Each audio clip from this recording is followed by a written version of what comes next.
For the past 3 days, we've been trying to figure out how to leave this place. Thank God I finally have my boarding pass. Check it out, actually. I think it's the pride and joy of this airport. A piece of cardboard box wrapped in duct tape with an airline logo on top. I've got seat number 3, as you can tell. Jesus, I've never seen anything like this.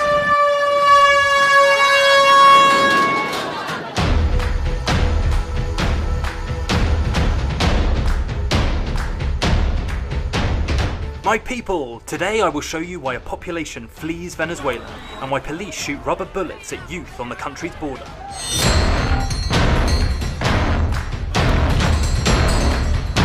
Слезоточивый газ настолько едкий, что... This tear gas is so strong that it even makes my skin burn. Okay, this way. The army here crush people with their tanks and disperse tear gas everywhere. Ситуация постоянно напряжена. Tensions are escalating here, and it gets worse by the minute. We meet gun-toting gangsters on bikes. The hardest part of my job is to understand when exactly they're going to kick the jollies out. We'll also investigate what protesters fire at police. Today they are using slingshots, shooting these glass balls at us. We'll investigate how people survive during a nationwide blackout, while doctors are forced to use torches while doing operations, whilst others buy expired meat because fridges don't work and take baths in gutters. Oh, and I'll fill you in on my next destination shortly, but first, smash the like button and subscribe this time. This is how the people live.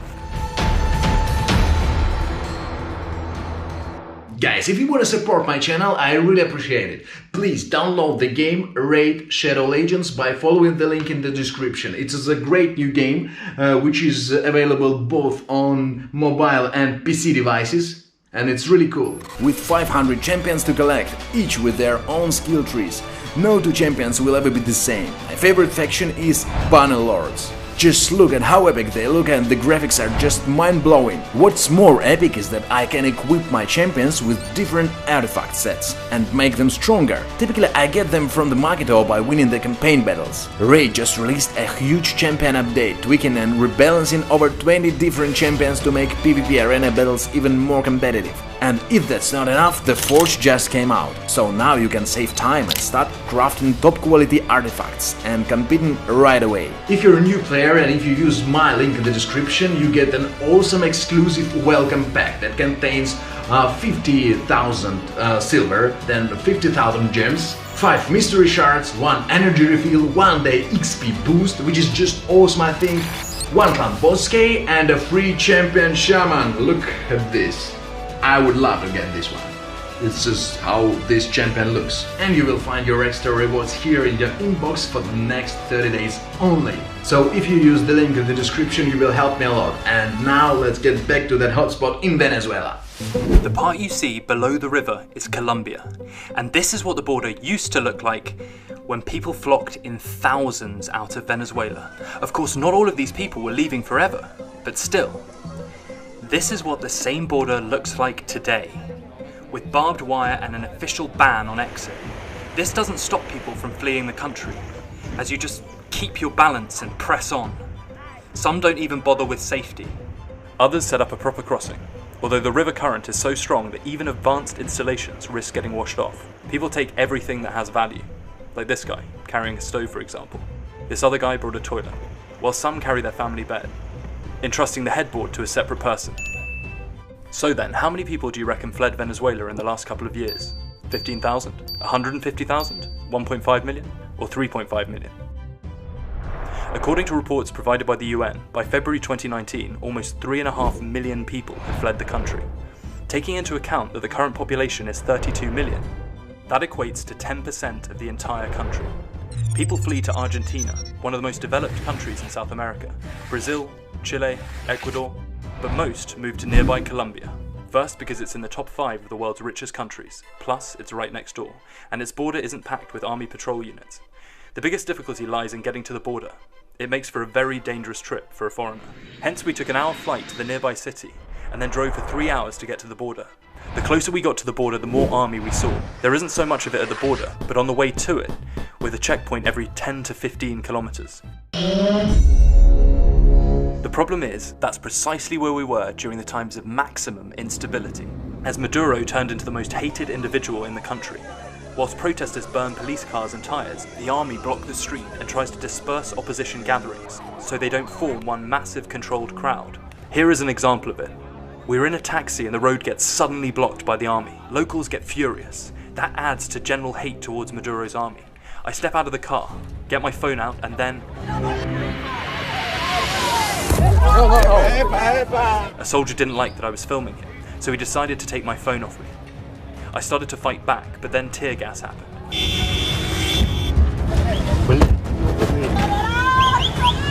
Oh crap. Our cameraman picks up his bag and gets out of the car, as tear gas can only mean that in 15 seconds we'll temporarily go blind and be unable to breathe, while the police go at you with clubs. So the best thing to do is to just duck and cover, find a ravine, and quite simply hope for the best. Time to continue to the border. Police has blocked the 10-kilometer area around the border for cars, and basically we had to ask these guys to take us closer to the border.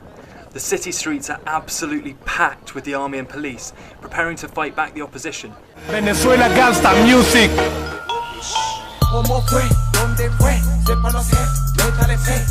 If you happen to find yourself on the bus with army members of Maduro's ministers, get used to people throwing stones at you. Here are 3 burned buses that used to carry around musicians that performed at a concert arranged to support Maduro's regime. Windows were shattered, whilst everything that could be sold was ripped out and stolen.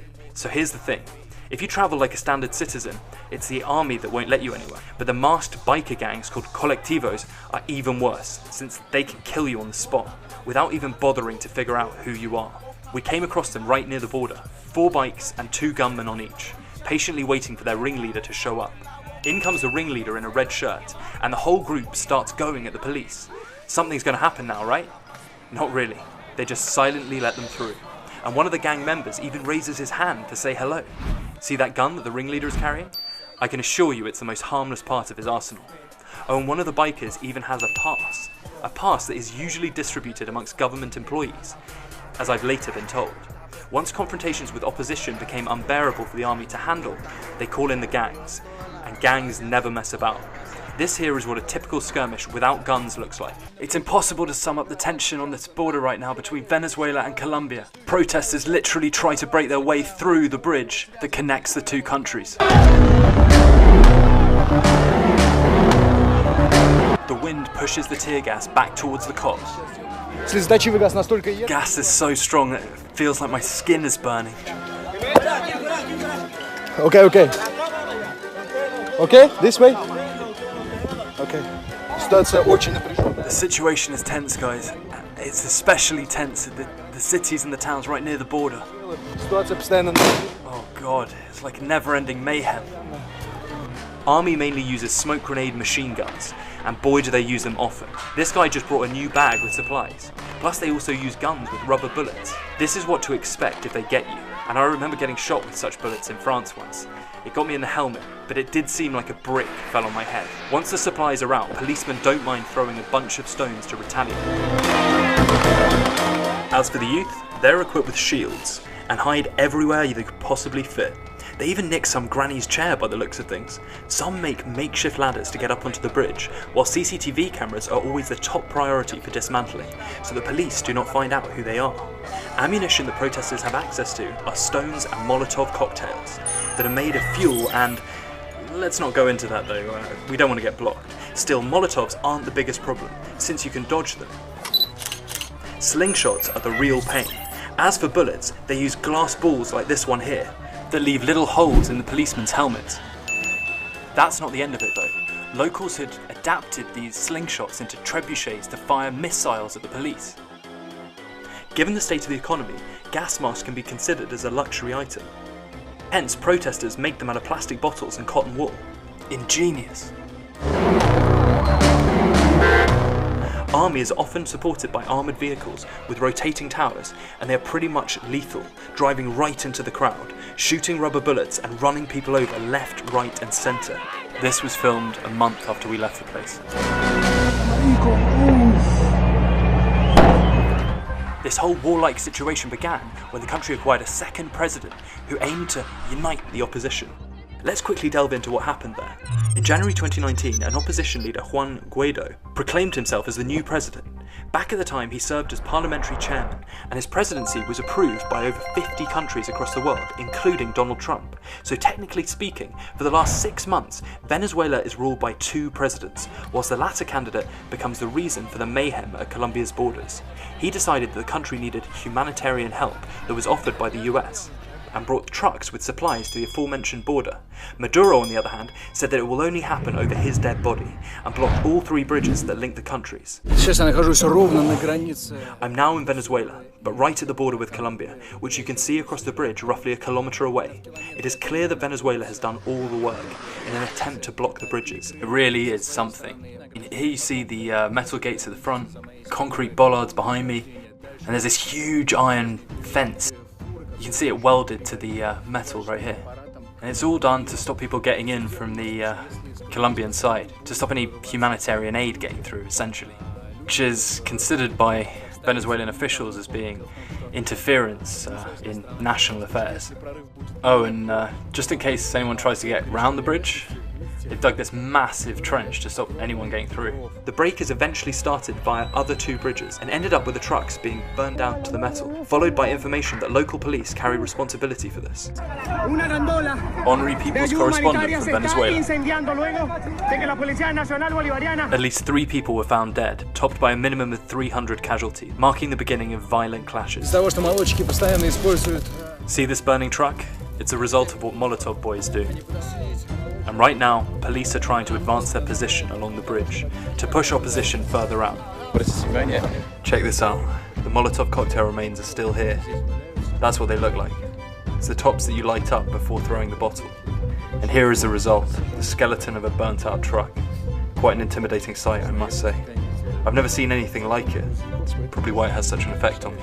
Third Bridge is named after Simón Bolívar, and until recently it served as the most popular way of crossing into Colombia. This is what that same bridge used to look like on a normal day.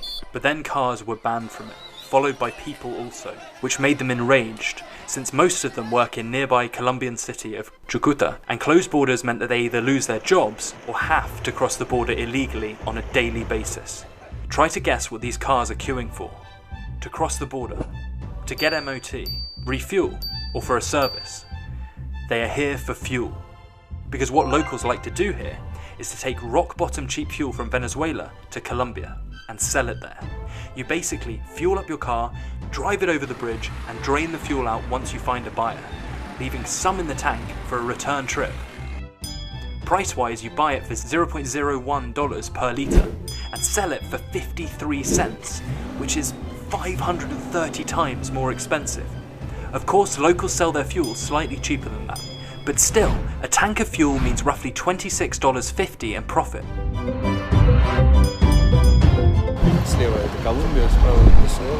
We're back on the bridge again, and it's practically covered with large stones that were thrown at the army and police. They are just everywhere here. The army doesn't really have any specialised equipment, hence they use standard PVC boards and metal boxes as shields. Like the one that was just thrown down to the river. See, it's right there. Quite intense, I must say.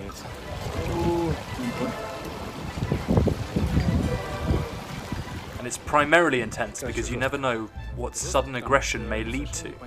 It's one of the toughest parts of my job, really, to clearly identify when you're about to get the shit kicked out of you. On the day when the trucks got to the border, it was only 100 meters that separated the army from the opposition. The socialists that support Maduro, yep, such people exist, and it's mainly the poor layer of the population that is happy to sometimes get something for free. Free taxi rides, bags with groceries, and relocation from favelas to the city. When Maduro asks them at gatherings whether they want to pay for electricity, like in the rest of the world, they of course scream no, better than any professional choir. This is why we cannot let the Americans in, he says, because they always come with their bloody capitalism. Hence the people who support Maduro are not just extras, but it's a crowd that is ready to fight for him. They sharpen their wooden sticks, arrange stones by size, and wait for opposition that is held back by police 200 meters away. At first they may come across as a shy bunch, but once reinforcements arrive on more buses, they are literally ready to tear the place apart.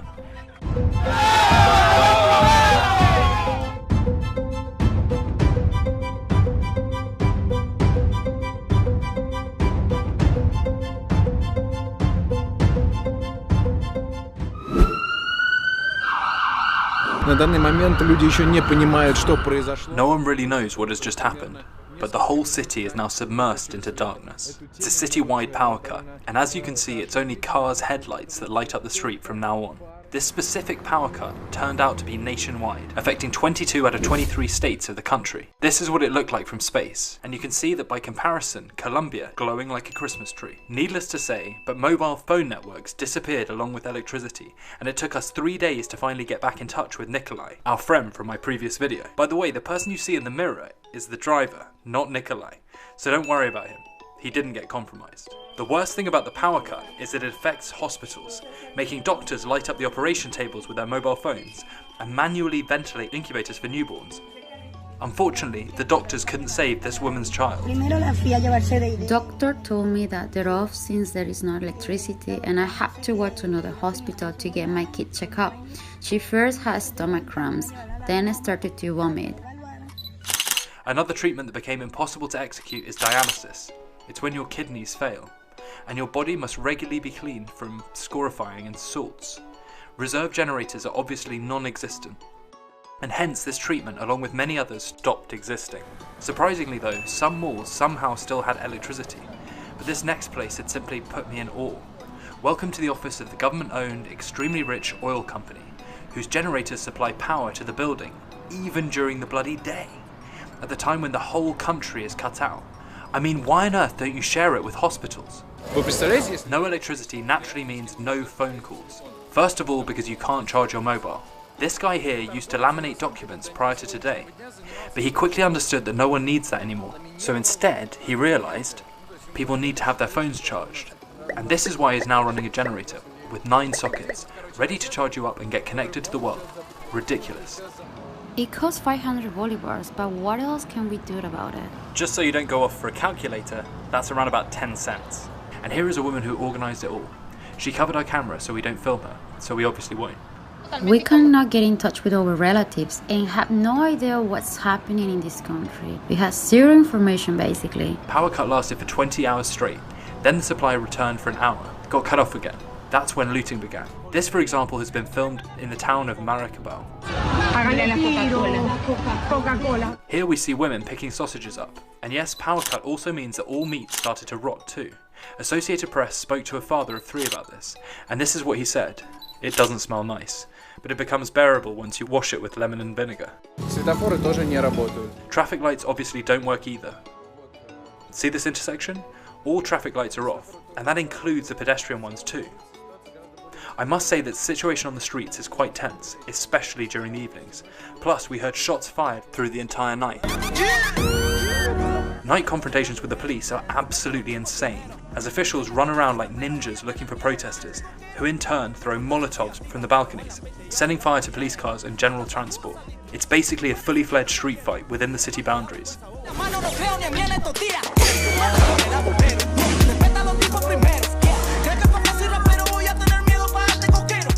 Along with power cut, water supply stopped too, since water pumps run on electricity. Hence people risk their lives going down steep slopes to get drinking water from a river that is far from being clean. There is just no other place to get it from. Need to shower? That's what the city's water drain system is for. Why did you get in there? Yeah, we've got no water, no electricity. And there are no water trucks? What water trucks? Due to the power cuts, small towns became practically unlivable, as we spent ages strolling across the whole city in search of a place that would sell us food for dollars or would at least accept a credit card. Resultantly, we got food poisoning at a lovely local cafe, then spent the whole day at the hotel recovering, and finally switched to bananas because we simply could go for no other food. Bananas for breakfast, lunch and dinner.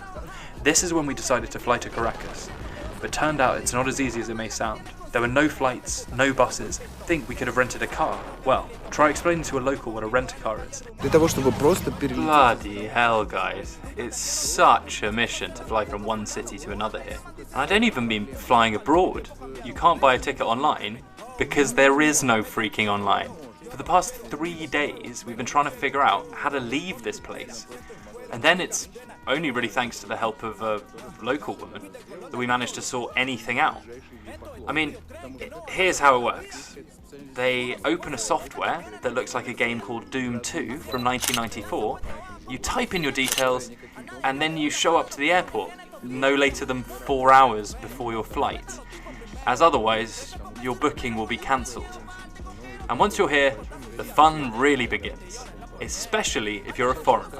They obviously don't accept international cards, and don't be fooled by thinking that they accept local cards or debit cards either. Oh no, you can pay with the local credit card. Yeah, freaking fantastic. So this is what happens next. Oh, and they don't accept US dollars either.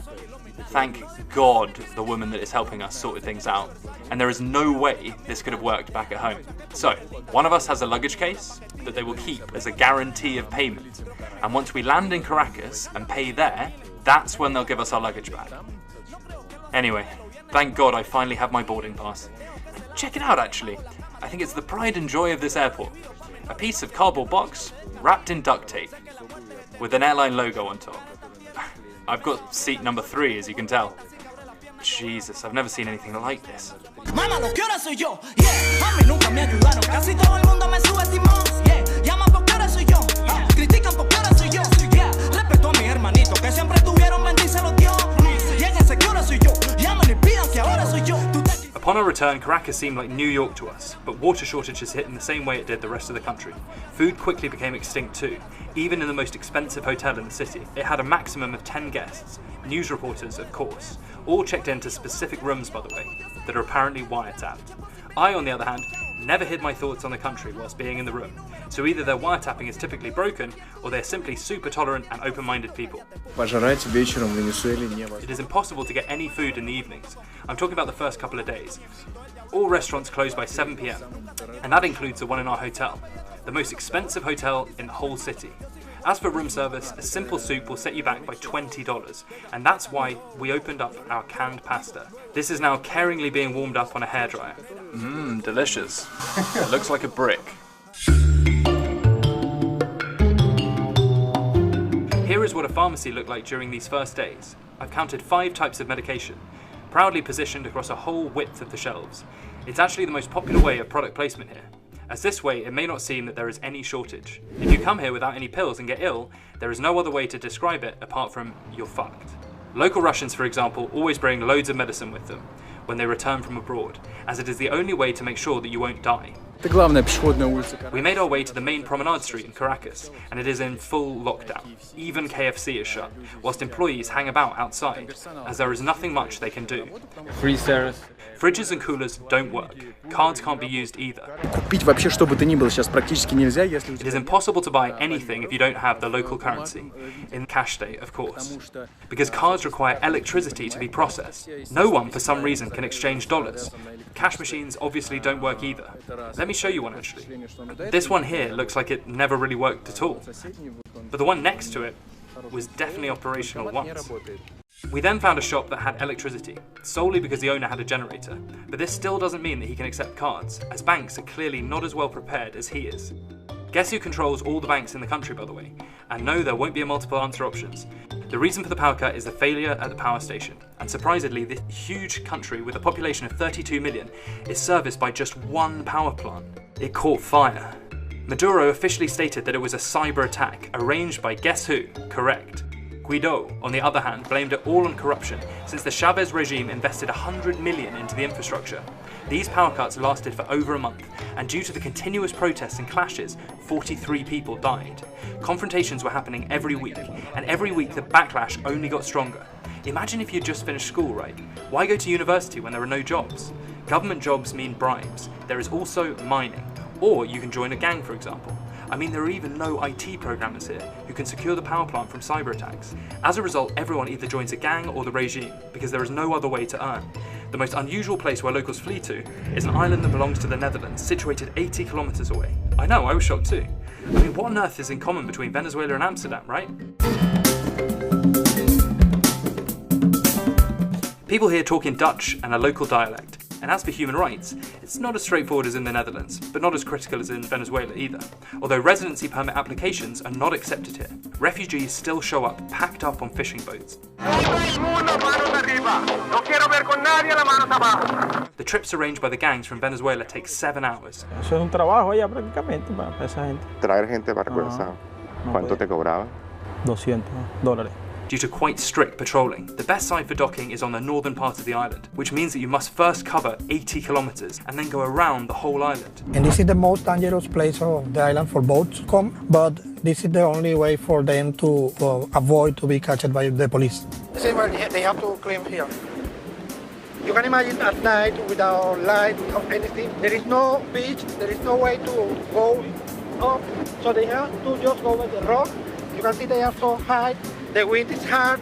This can cut your bodies. We are talking about between 2 and 3 boats by week. They are boats with capacity for 20 people, but they bring 35, 40, meaning twice or even more. Unlike many, this woman actually managed to get safely to the island.